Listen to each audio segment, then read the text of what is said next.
i-20 গাড়িতে এই উমর নবী ছিল, আর i-20 গাড়িটাই বিস্ফোরণ হয়েছিল। সেই i-20 গাড়ি 10ই নভেম্বর দিল্লিতে অবাধ ঘোরাফেরা 10ই নভেম্বর দুপুর 2:35 সকাল দুপুর 2:35 দেখুন 11 তারিখ 10 তারিখের ছবি দেখুন, 10 তারিখের ছবি। কোথায় কোথায় গিয়েছিল এই i-20 নিয়ে? তাহলে তো বিরাট আবার গোয়েন্দাদের ব্যর্থতা নিয়ে প্রশ্ন উঠবেই। সরাসরি চলে যাব প্রতিনিধি মৈত্রীর কাছে। মৈত্রী, কোথায় কোথায় গিয়েছিল এই i-20 গাড়ি? এই উমর নবী নিয়ে গিয়েছিল কোথায় কোথায় বিস্ফোরক বোঝাই গাড়ি?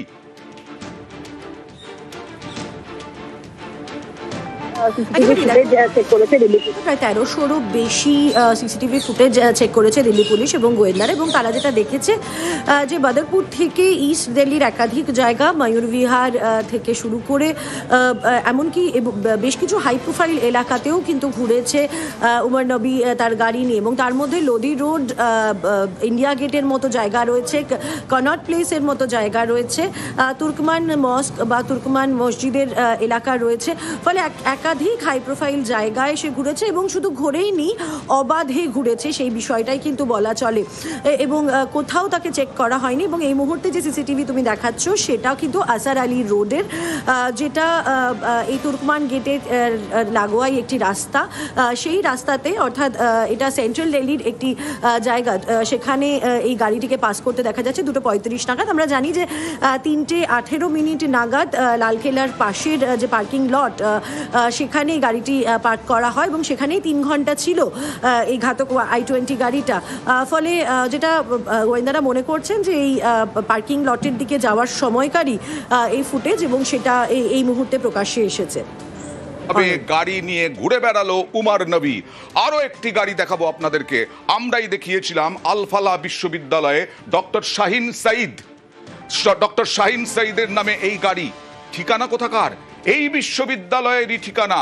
শাহিন সাঈদ এবং মুজাম্মিল, আরো এক জঙ্গি, তারা গাড়িটা কিনছে। দেখুন গাড়ি কেনার ছবি দেখুন, গাড়ি কিনতে একসঙ্গে শাহিন মুজাম্মিল।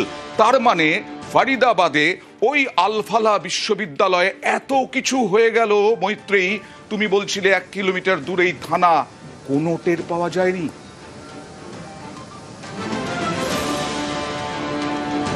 একেবারেই দেখো, এই প্রশ্নটা কিন্তু বারবার করেই উঠছে। তার কারণ যদি আল-ফালাহ বিশ্ববিদ্যালয়টাকে দেখা যায়, তার থেকে কিন্তু যে ধজ গ্রাম, যেখানে এই আল-ফালাহ বিশ্ববিদ্যালয়, সেই ধজ যে ফাঁড়ি, সেটা 1 কিলোমিটারের থেকেও কম দূরত্বে। এবং যেটা জানা যাচ্ছে যে বছর 3 ধরে বা তার বেশি সময় ধরে মুজাম্মিল এবং তার সঙ্গী সাথীরা এখানে তাদের চক্র সাজাচ্ছিল, বা বলা যায় গুটি সাজাচ্ছিল।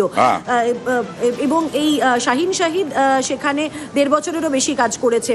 ফলে সেখানে দাঁড়িয়ে যারা প্রকাশ্যে বেরিয়ে গিয়ে, এবং খুব তাৎপর্যপূর্ণভাবে এই গাড়িটি যখন সেপ্টেম্বরে কেনা হয়েছিল, এই গাড়িটি কিন্তু পুরো ক্যাশ টাকা দিয়ে কেনা হয়েছিল, এবং তার সমস্ত ইন্স্যুরেন্স করিয়ে সেই গাড়িটিকে নিয়ে আসা হয়েছিল এবং এই আল-ফালাহ ইউনিভার্সিটির মধ্যেই রেখে দেওয়া হয়েছিল। এবার গোয়েন্দারা দেখছে যে এই গাড়িটিকেও আরও একটি ওয়েপন হিসেবে ব্যবহার করার ইচ্ছা ছিল কিনা শাহিন সাঈদের। কিন্তু এই ছবিটা কিন্তু প্রকাশ্যেই আসছে যে, এবং এটাও ঘটনা যে এই গাড়িগুলোই কি গাড়ি বিস্ফোরণ ঘটানোর জন্য কেনা হচ্ছিল একের পর এক গাড়ি? এটাও তো প্রশ্ন উঠবে। আর এইখানে এত কিছু হয়ে গেল, জঙ্গিদের একেবারে আখড়া হয়ে উঠল, তারপরেও কিছু জানাই গেল না।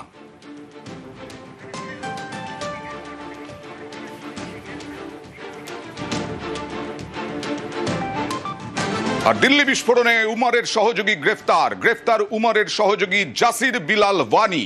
আত্মঘাতী জঙ্গির সহযোগীকে গ্রেফতার করলো এনআইএ। এ হচ্ছে জাসির বিলাল ওয়ানি, আত্মঘাতী জঙ্গি, উমরের সহযোগী, উমর নবীর সহযোগী। একের পর এক গ্রেফতারও হচ্ছে, বহু গ্রেফতার হয়ে গেছে ইতিমধ্যেই। আরো এক জাসির বিলাল ওয়ানি নামে আত্মঘাতী জঙ্গি, উমরের সহযোগী, উমর নবীর সহযোগীকে গ্রেফতার করলো এনআইএ।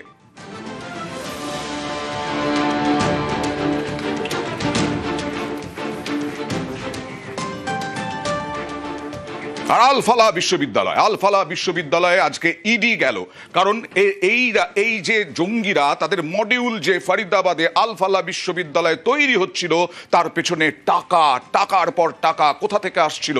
নয়াদিল্লির ওখলায় আলফালার অফিসেও ইডি, জঙ্গি হামলায় বিপুল আর্থিক লেনদেন জানা যাচ্ছে। কথা বলবো প্রতিনিধি মৈত্রেয়ীর সঙ্গে। মৈত্রেয়ী, কি জানা যাচ্ছে, ইডির হানা কেন এবং আর্থিক লেনদেন কতটা?